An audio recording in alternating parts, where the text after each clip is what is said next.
We're going to do a reading today around Friday the 13th. And what we need to know right now, this energy that we're in right now is very Venusian. So we have a solar eclipse, a new moon solar eclipse in Libra on the 14th of October. We have a full moon lunar eclipse in Taurus on the 28th of October. Both Libra and Taurus are ruled by Venus. And then, Friday the 13th is Venus's day. So 13 is a divine feminine number. It's beginnings, it's creation, it's creating stability. And Friday is Venus's day. So there is a lot of Venusian energy here. Venus really likes nice things and comforts and flowers and beauty. She's also just. So she will bring down karma when karma needs to be brought down. She can be tough love. But I guess what I'm really getting at here is the point of Friday the 13th is that the divine feminine within us is rising. So basically, since the beginning of time, divine feminine energy has been suppressed, where divine masculine energy is what has reigned supreme. So we're moving into a time where that divine feminine energy is rising within everyone. It doesn't matter your gender or any of that. We all have divine feminine energy. We all have divine masculine energy. But it's time to embrace divine feminine energy. So that's receiving, that's abundance, that's creation, that's nurturing, that's loving, that's healing. This divine feminine energy is rising in order for us to heal ourselves and heal the collective, heal the planet. This is the time that we're in right now. So I hope that makes sense. It's kind of a lot of information. I'm going to pull some cards to start off with from the Alchemy deck. It's the Wild Unknown Alchemy deck. It's by Kim Kranz. She makes other Wild Unknown decks. She has the archetypes, and I can't think of the other one she does right now. She's an amazing artist. Her words are beautiful in her guidebooks. So I usually only use this deck in personal readings because I don't feel like I've mastered it and I don't feel confident enough to use it for others. But what I'll do is pull 1 to 3 cards. I don't know. We'll see what comes out. And then I'll read to you the descriptions from the guidebook, or just maybe one of them. We'll see what comes out. When I was shuffling before the video, there was a lot of feminine energy showing up in the cards that I was seeing, and very like Friday the 13th energy. So like in tarot, 13 is the death card, which is like death, rebirth, regeneration, transformation, okay? So there's something here about transformation. What do we need to know and see and hear, please, Spirit? What do we need to know and see and hear?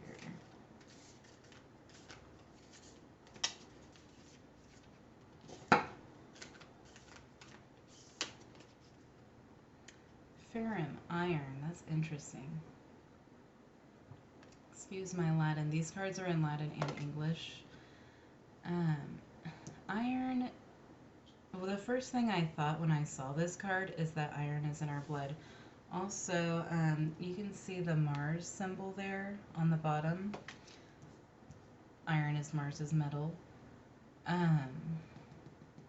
Mars is the opposite of Venus. No, I can't get that out. So Mars is masculine energy. Also, I'm seeing some lightning in the card, which is Uranus energy.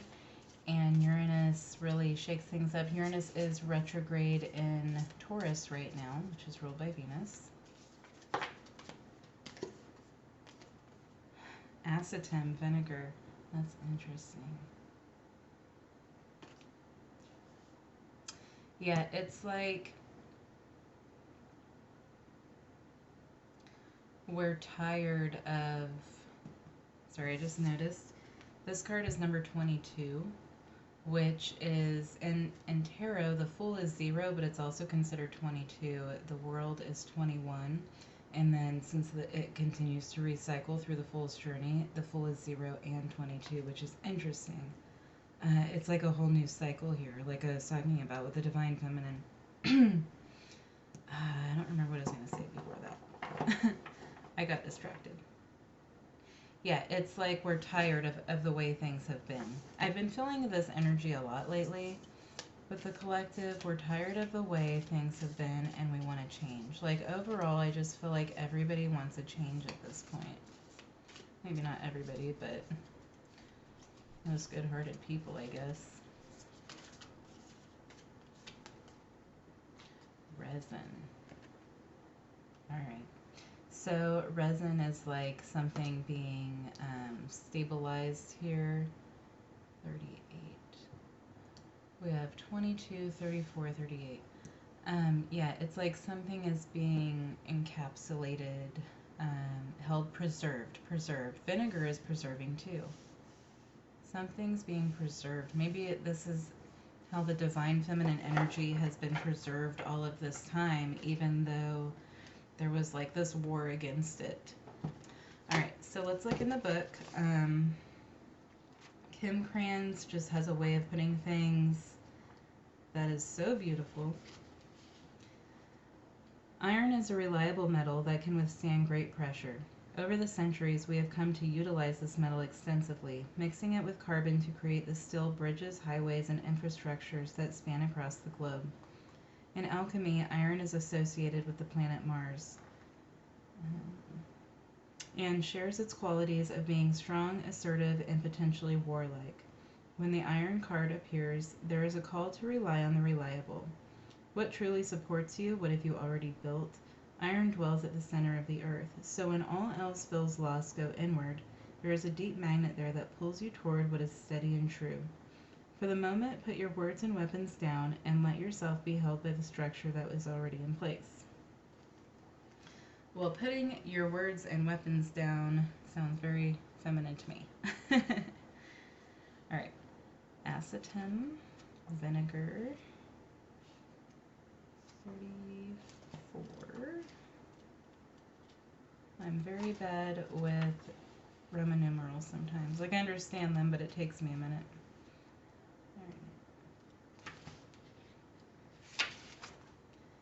The tongue knows vinegar. Even the suggestion of receiving a few drops into the mouth reminds us of vinegar's sour and lip-puckering qualities. In alchemy, vinegar serves as an active agent of distillation, fermentation, and preservation. It is incredibly useful when applied in the right amounts with the right intention. This said, it can be easily overused, overwhelming the situation at hand. When the vinegar card is present in a reading, it indicates a sour note permeates the laboratory. It is likely something from the past is showing up in the present and demanding our attention. It is in vinegar's nature to take over to overwhelm.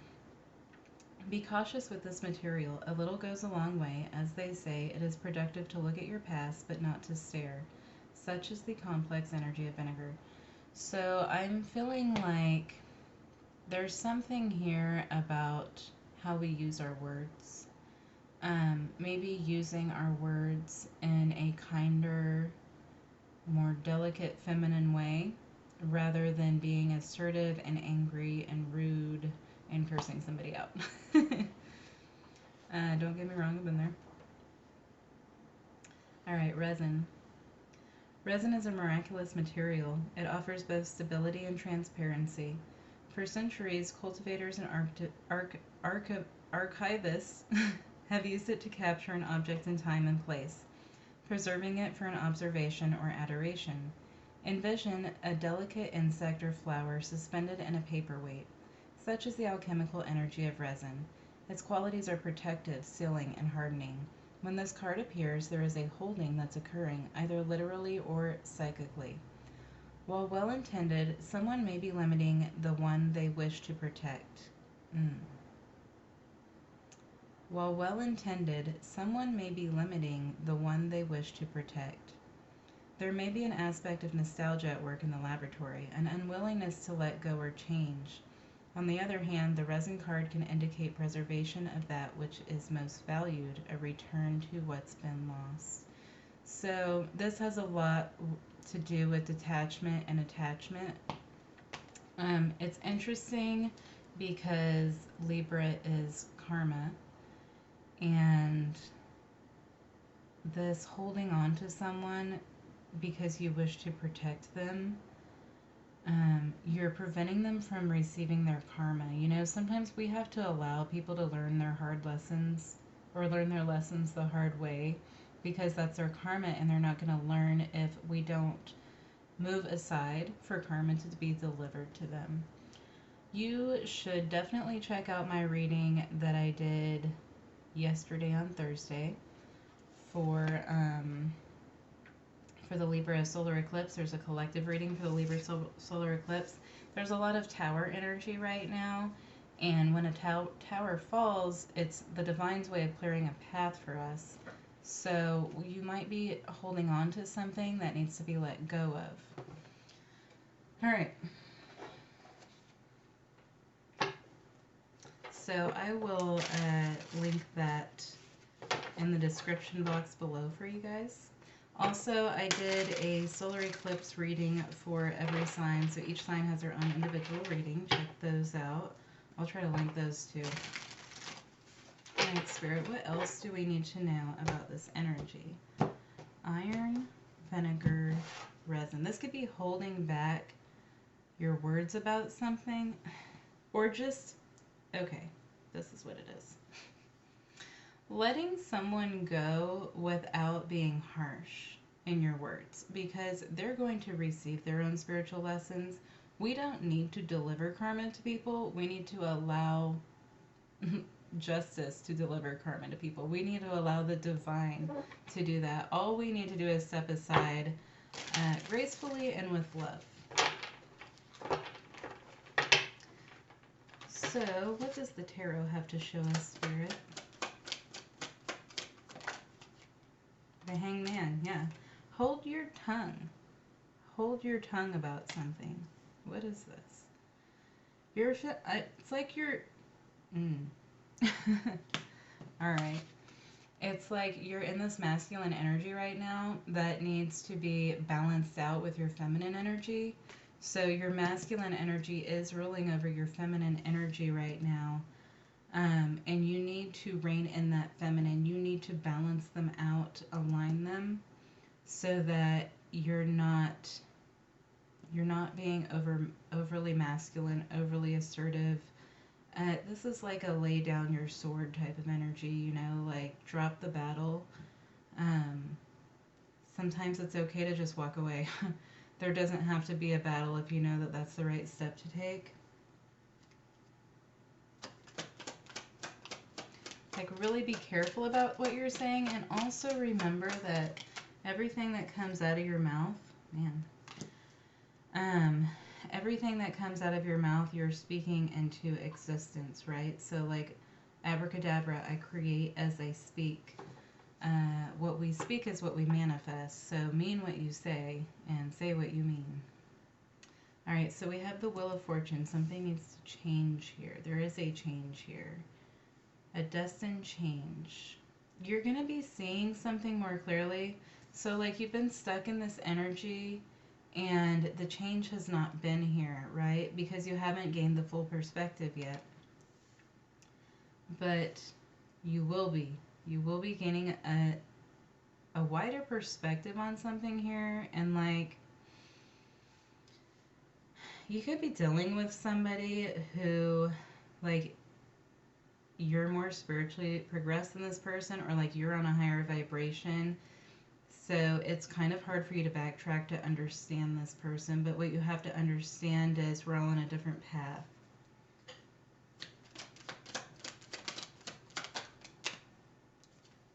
Six of Wands. Yeah, this is a very masculine energy with the Six of Wands. It's Leo. I'm pretty sure it's Sun and Leo.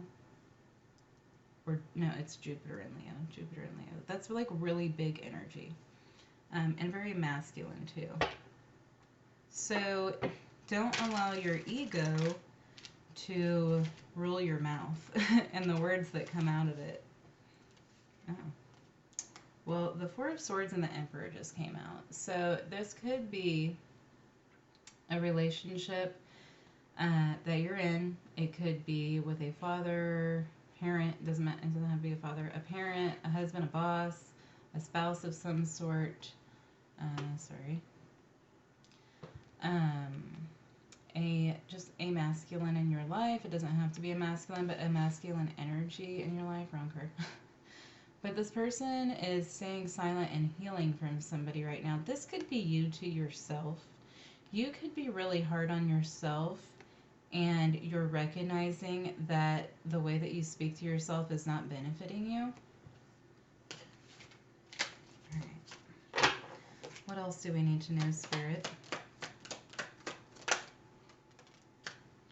Three of Pentacles.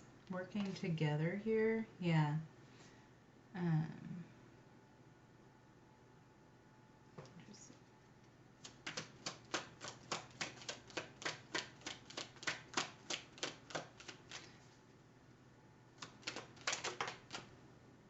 Strength. There's a lot of fire coming out here. You could be dealing with a fire sign, but also with the nodes now in Libra and Aries. Aries is fire, cardinal fire. There could be like this battle here between, you know, this masculine and feminine energy within you, and you need to. Strength is also about the ego. Gosh, I just lost my thought. There's something about looking, like actually facing your ego, facing your masculine energy, taming it down to allow that divine feminine to rise within you.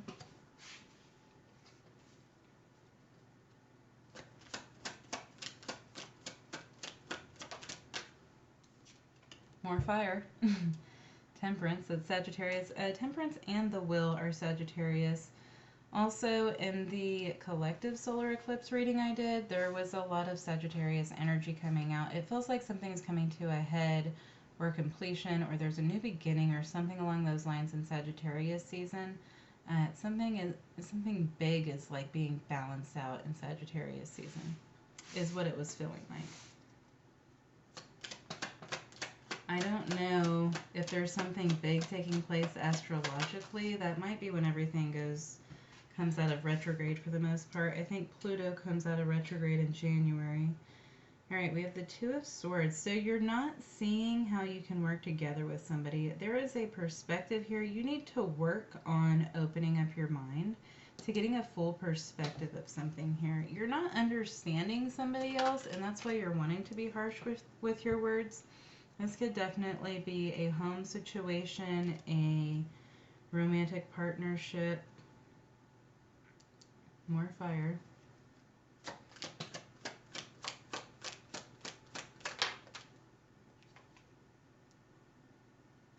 You know, like Venus isn't harsh with her words, but she is honest. She is truthful.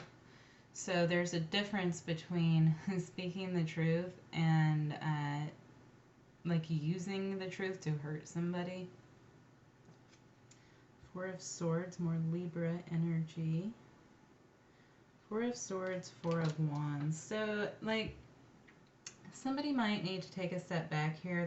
There's really this energy of a pause so that your ego doesn't take over, so that you don't allow your ego to do something that you don't want to happen. There's like a big energy around that. Yeah, finding like a peaceful resolution in something. Something may come up that's going to trigger you, and you're going to need to choose peace, not war.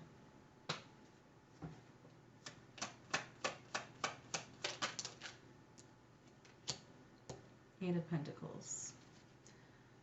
What are we working on? Fiery energy. You could be dealing with a fire sign. We've got Sagittarius and Leo here. Yeah, the Nine of Wands is really about holding yourself back from something. It's kind of like a biting your tongue energy.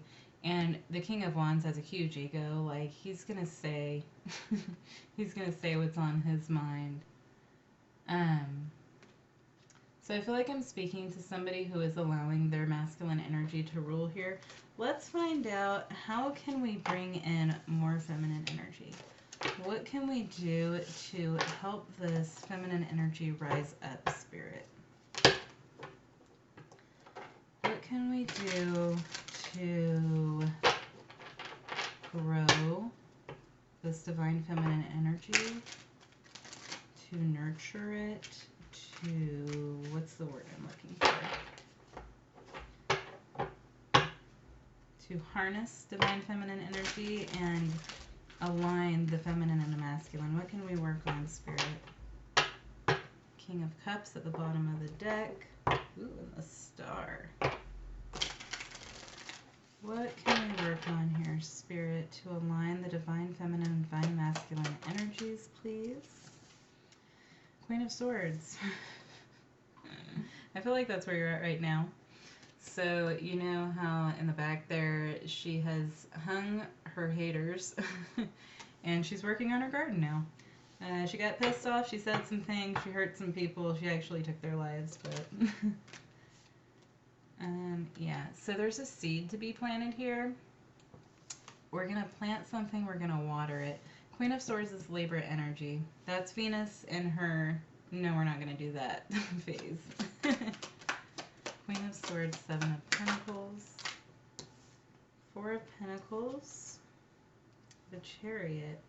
Yeah, this is kind of like speaking from a place of wisdom and spiritual growth, not from a place of, what's the word I'm looking for? Not allowing something that triggers you to make you respond in an old way. Does that make sense? Like, you've grown past the way that you're reacting to something.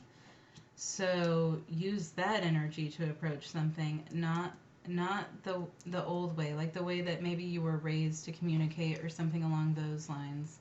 You're better than this now. You're going to plant this seed and you're going to water it. You're going to be careful with your actions here. You're going to nurture something rather than burn it down. We're not burning things down here. There was a lot of fire in that last reading. Queen of Wands, the Queen of Fire. Okay. Yeah. There's something here about being impulsive with words, and like a caution to not be so impulsive with your words. Because Queen of Swords is, you know, communication energy. Queen of Wands is that fiery, ego, angry type of energy. Not always, but like in her shadow side. The Queen of Wands is actually super awesome. Alright, so we have the Eight of Swords. Yeah, I feel like you're stuck in an old way. Like an old habit, like an old way of communication with swords here. You're having a really hard time maybe controlling your words at times, or the way that things come out. The Fool. Yeah, and you wanna like hash this. You wanna leave it behind. You wanna do things from a better, you know, higher vibrational place. Nine of Swords, yeah, because every time you do this, it hurts somebody and it hurts you in return. Two of Swords. Yeah, you're trying to figure out how to, like, break yourself free from something here.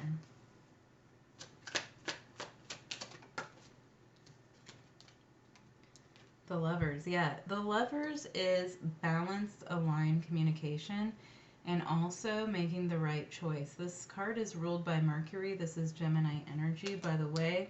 I was talking about Sagittarius season earlier. We will have a Gemini moon in Sagittarius season. So, and the Lovers is alignment. So, in order to align,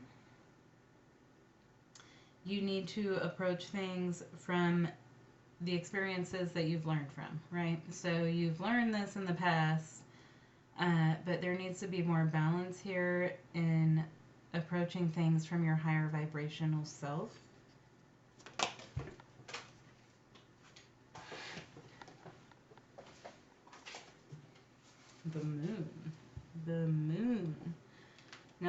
moon is a quiet energy, and it's revealing it's secretive. This is interesting. Let me see if I can like conjure up this thought that I'm having. Um, like divine feminine energy is secretive. It's intuitive. Sometimes you can know the truth about something, but somebody else doesn't need to. You know, like maybe a spiritual lesson that you've learned isn't one that somebody else is ready for yet. So, like, maybe you don't need to go around judging or chastising or trying to teach somebody a lesson that spirit will eventually teach them, I guess, if that makes sense. It's like if I didn't ask, don't give me your advice type of thing. I'm really bad at that. I'm an Aquarius. All right, one more on the lovers and the moon. This Ace of Wands. It's like if you can recognize something in yourself here, then you will be able to use your fire for good instead of for, you know, a way that's hurting somebody. It's like this, the fire is contained, but still you can get the power from it and you can still use the power from it. Two of Wands, yeah. You're going to have a higher perspective. The Hangman's not out anymore, but he was earlier. You're going to have a larger perspective here. And there's a balance here. Yeah, it's like you're learning how to balance your masculine energy to use it for good. To use it for good. So there's really a message here about the way that we use our words, I think, and to maybe try to take the Venus approach when we speak to others, especially in like a time where we're triggered about something. King of Cups. Love is the highest vibration. All right, I hope that was helpful and have a great Friday the 13th. Please like, subscribe, and comment, and I'll see you again soon. Thank you.